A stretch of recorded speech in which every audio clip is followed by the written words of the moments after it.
Cuando era chico, mi madre salía al patio para calcular cuánto abrigo iba a hacerme cargar a mí durante todo ese día. A veces incluso mirar por la ventana y tocar el vidrio le alcanzaba para obtener el veredicto. En ese caso, su termómetro era la mano. No es el mejor sensor, le dirían los metrólogos. Entonces, ¿cómo se mide esa energía que está en todas partes y no se ve, pero se siente?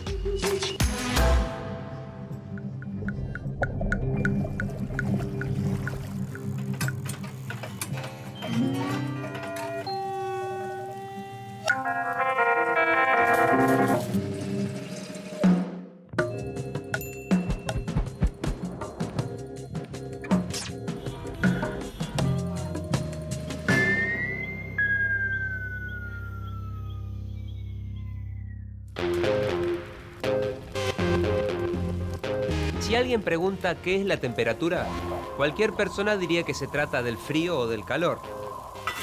En realidad guardan una relación cercana, pero no son exactamente lo mismo. Para empezar, en la actualidad los físicos dejan el frío y el calor del lado del lenguaje cotidiano, de lo subjetivo, y utilizan el concepto de energía térmica. Tiene su lógica. Cada uno de los trozos de carbón que agrego en la parrilla va a intercambiar una cantidad de energía térmica con el medio, algunos más, otros menos. Pero lo cierto es que la energía térmica que libera la combustión va a provocar la agitación de los átomos de las brasas. Calentar es aumentar la intensidad de agitación de átomos y moléculas. Enfriar es todo lo contrario, disminuirla. Entonces, la energía térmica o la cantidad de calor es una magnitud extensiva porque depende de la cantidad de masa de un cuerpo. Por eso, cuanto más carbón agrego, más cantidad de calor se produce. Ahí ya tenemos una diferencia con la temperatura, que es una magnitud intensiva. ¿Pero qué significa que la temperatura es una magnitud intensiva? Vamos a verlo en la práctica. Para hacer una gelatina se necesita una taza de agua hirviendo y una taza de agua de la heladera. Simple. Aunque se puede complicar un poco si queremos mezclar dos colores de gelatinas distintas.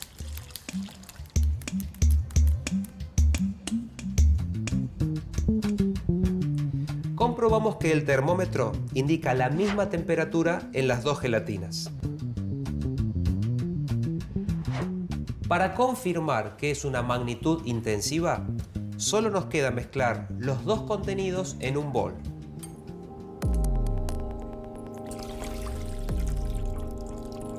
Y volvemos a medir.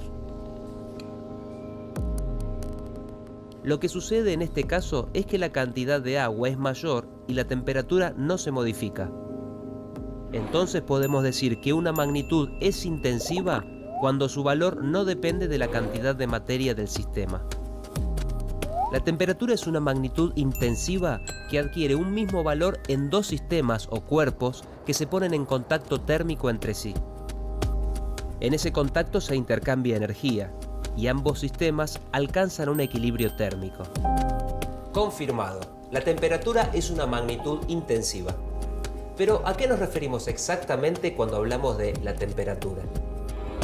Para medir el valor de la temperatura se necesita una unidad.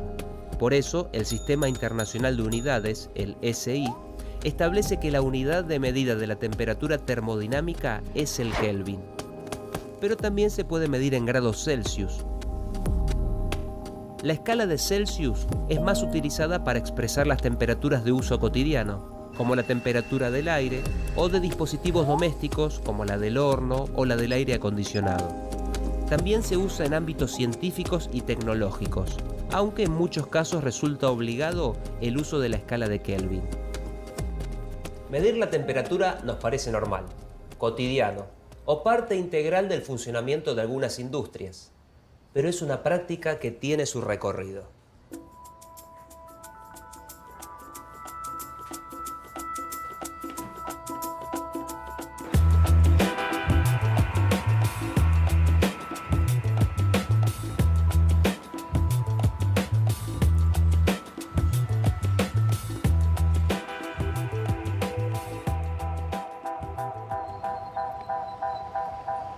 la historia de la humanidad, el desarrollo de la medición de la temperatura fue lento. Pasaron más de 1500 años con pocos adelantos. Fue recién en el siglo XVI cuando los estudios dieron un salto de la mano de uno de los más grandes, Galileo Galilei. Él decía: la matemática es el alfabeto con el que Dios escribió el universo.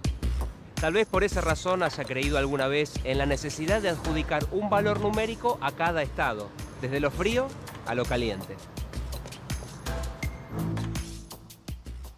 En su laboratorio juntó un balón de vidrio con un tubo y un recipiente con líquido para observar qué fenómeno se producía con los cambios de temperatura. Primero calentaba el aire que contenía el balón.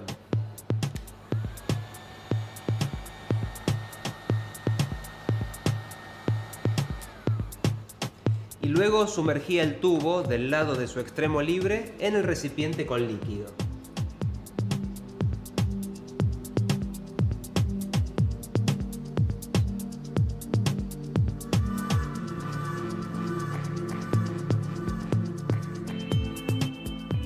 Galileo advirtió que el agua ascendía por el tubo cuando la temperatura del aire descendía al valor ambiental.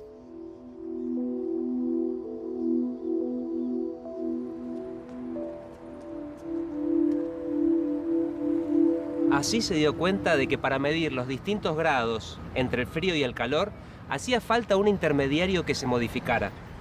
El gran maestro estaba protagonizando en su época la historia de las mediciones en temperatura.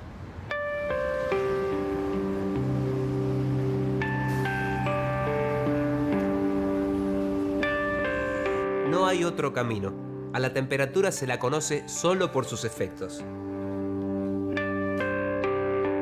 La temperatura se mide a través de alguna propiedad termométrica que tiene la sustancia con la que está hecho el elemento sensor de un termómetro.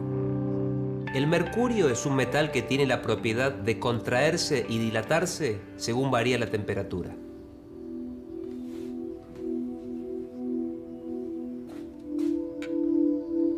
Lo de utilizar el mercurio para medir la temperatura se le ocurrió al holandés Daniel Gabriel Fahrenheit en 1717.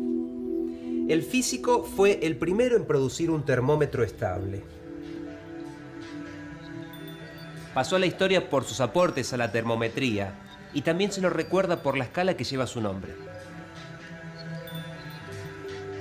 El mercurio se mantiene líquido entre los -38 y los 356 grados Celsius y es bastante sensible a las variaciones de temperatura.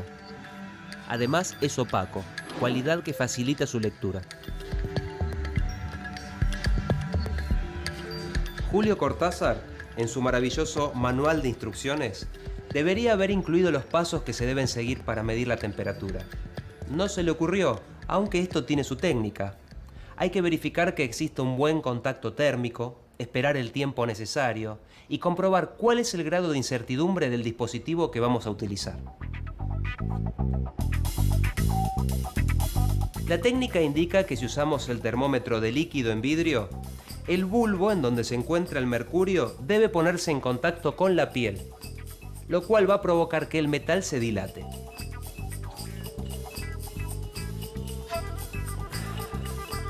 Hay que darle tiempo. Lo más importante es que exista un buen contacto entre la piel de la axila y el termómetro.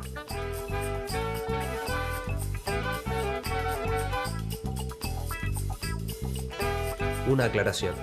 En este caso se llega a un equilibrio térmico, donde finalmente solo se modifica la temperatura del termómetro. Los termómetros se diseñan para que sea el sensor el que intercambie energía térmica y para que a su vez perturben lo menos posible la temperatura del cuerpo, alimento u objeto que se está midiendo. En este caso, el mercurio avanza por el capilar de la varilla, que tiene marcada la escala graduada. Allí alcanza el valor de la temperatura corporal. Es el resultado de la medición. Aunque el mercurio se presenta como el metal ideal para medir temperatura, hay muchos países que prohíben su comercialización. Las razones no se relacionan con sus propiedades termométricas, sino con la salud. El mercurio es un contaminante peligroso que posee efectos neurotóxicos. En su reemplazo, hoy se venden termómetros que utilizan otros metales, o los clínicos eléctricos y el termómetro óptico, que detecta la radiación que emite la cavidad del oído del cuerpo humano. Excepto el termómetro óptico, que mide por radiación, los demás son llamados termómetros de contacto, porque esa es la condición para medir la temperatura de un cuerpo. Existen termómetros de mercurio que, con modificaciones, pueden medir temperaturas que van desde los menos 200 a los 600 grados Celsius. También hay termómetros especiales para medir valores superiores. Hay otros que miden pequeñas diferencias. Existen también termómetros que miden el valor mínimo, otros que miden el valor máximo y un tercer tipo que mide ambos. Cada uno tiene su terreno de influencia.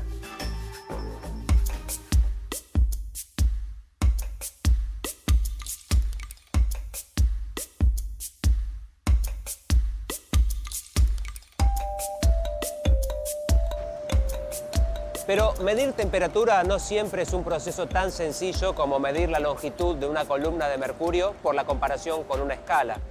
Existen también otros mecanismos más sofisticados. Es el caso del termómetro de resistencia, que utiliza como propiedad termométrica la variación de la resistencia eléctrica de algunos metales o compuestos metálicos al exponerlos al cambio de temperatura. En las siderúrgicas, con los plásticos, los alimentos, en el área de los farmacéuticos o en la salud. Existe una gran variedad de termómetros e industrias en donde se utilizan. Lo importante es elegir el apropiado para la medición que se va a realizar. Por ejemplo, si quiero medir la temperatura de un objeto que sabemos que está por debajo de los menos 50 grados Celsius, no es conveniente utilizar un termómetro que contenga mercurio puro en vidrio, porque a esa temperatura el mercurio se habrá solidificado y el termómetro no funcionará.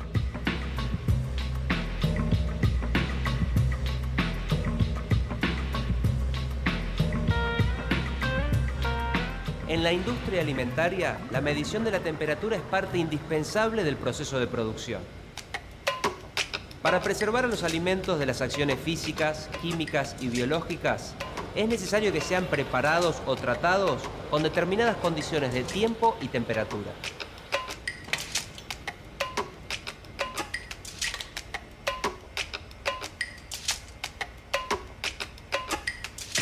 Acá adentro hay un sensor. En este momento el queso está a 85 grados Celsius. Con este tipo de sensores, la temperatura se puede medir con una incertidumbre de solo algunas décimas de grados Celsius. Pero, ¿a qué se refieren los metrólogos cuando hablan de incertidumbre? Se trata de un valor numérico que representa el grado de duda que se tiene sobre el resultado. En metrología, la incertidumbre es parte del proceso de medición y hay que calcularla. Y según el valor de la incertidumbre con el que mide un termómetro, se puede determinar si es el adecuado para medir la temperatura de un proceso o si hay que elegir otro. Un ejemplo. El proceso de pasteurización, conocido como HTST o pasteurización relámpago, es un proceso térmico aplicado a los alimentos para reducir las poblaciones de bacterias. Mediante este método se aplica una alta temperatura durante un corto periodo de tiempo. En el caso de la leche, se expone a una temperatura de 72 o 75 grados durante 15 segundos. Estos valores de exposición son establecidos por las autoridades sanitarias de cada país.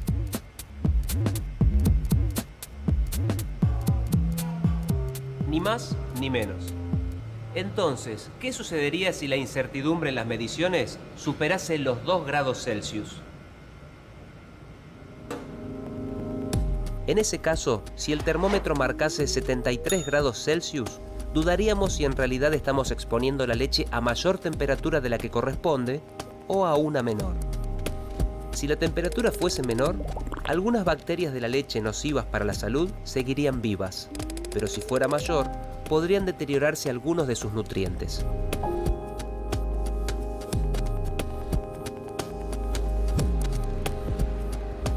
Medir mal la temperatura, entonces, puede dar como resultado una calidad no deseable en los alimentos o grandes pérdidas en la industria del combustible. El volumen de la nafta y del gasoil varía con la temperatura en aproximadamente un 0,1% por grado Celsius. En Argentina se comercializan aproximadamente 11,3 millones de metros cúbicos de combustible por año. Esto haría una diferencia de más de 100 millones de pesos al año.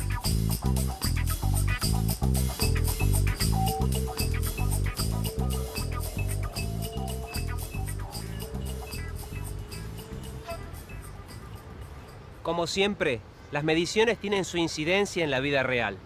Por esa razón, los metrólogos trabajan constantemente para lograr resultados confiables. Y su gran aliado es la tecnología.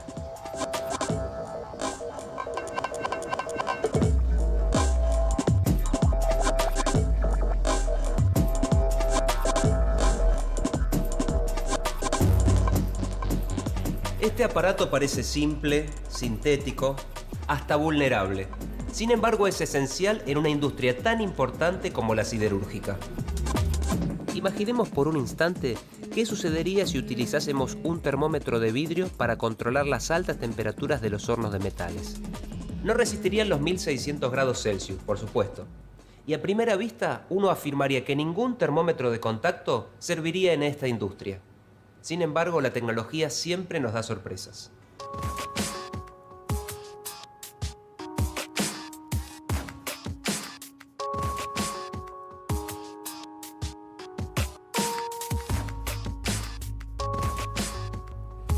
Este es un termopar o termocupla. Se usa para medir la temperatura luego de las imponentes coladas, cuando el metal se encuentra fundido. Son dispositivos que responden a la temperatura por medio de una señal eléctrica que generan y pueden ser medidas por instrumentos electrónicos que a su vez podrían estar conectados a una computadora para realizar la medición de forma automática. El termopar puede medir temperaturas de hasta 2000 grados Celsius, pero a veces se necesita otro tipo de dispositivos y otros fenómenos. Emiten radiación todos los cuerpos que tienen una temperatura mayor a 0 Kelvin o menos 273 grados Celsius, su equivalente en la escala que coloquialmente se conoce como escala Celsius. Y la intensidad de esa radiación se puede medir a través del termómetro de radiación. Este termómetro tiene un sistema óptico que capta parte de la radiación que emite el cuerpo y la envía hacia un detector que lo traduce en un valor de temperatura.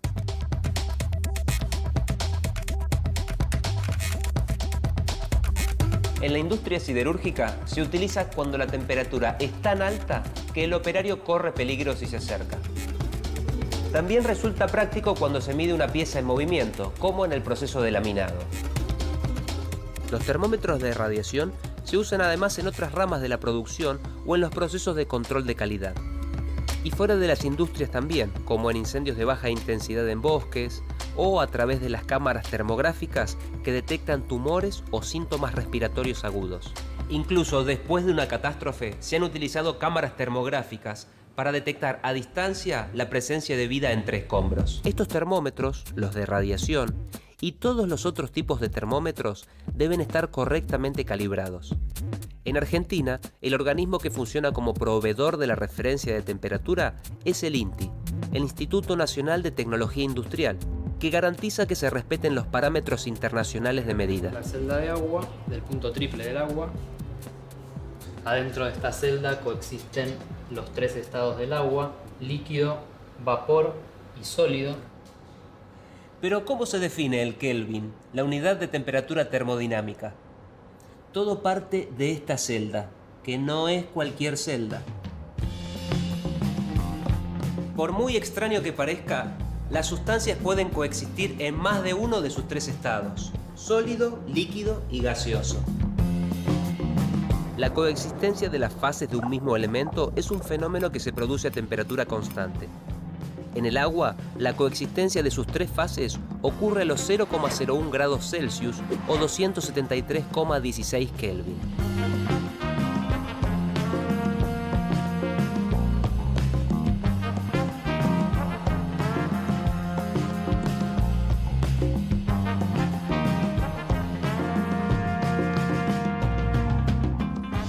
No es magia, es agua.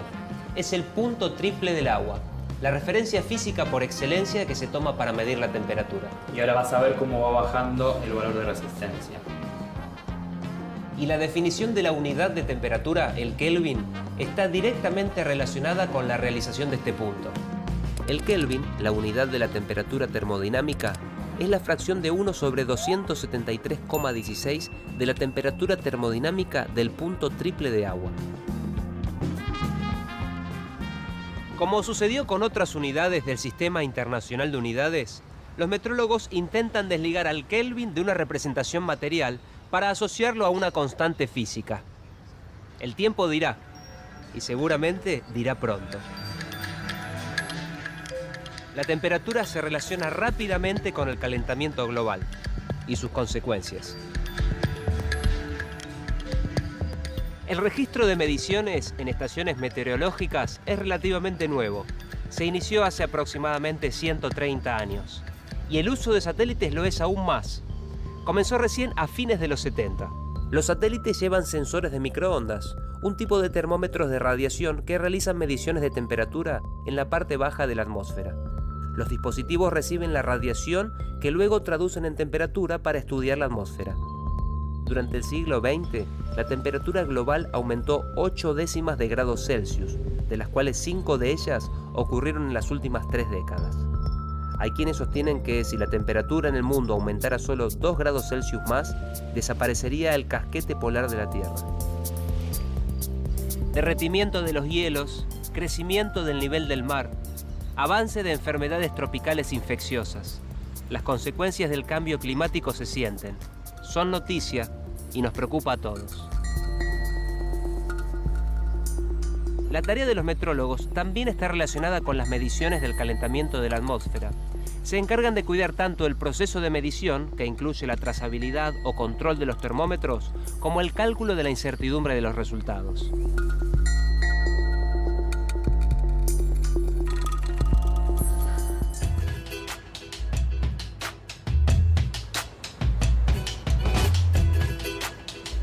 Seguramente la mayoría de las personas, antes de salir cada mañana, lo primero que hacen es averiguar la temperatura ambiente. Un dato de la vida cotidiana. Pero medir la temperatura hoy es también un eslabón fundamental en el desarrollo de la industria, cada vez más sofisticado. Detrás de la tecnología que avanza están los metrólogos, que miden, controlan, calculan y vuelven a medir. La clave: conocer la temperatura en su punto justo.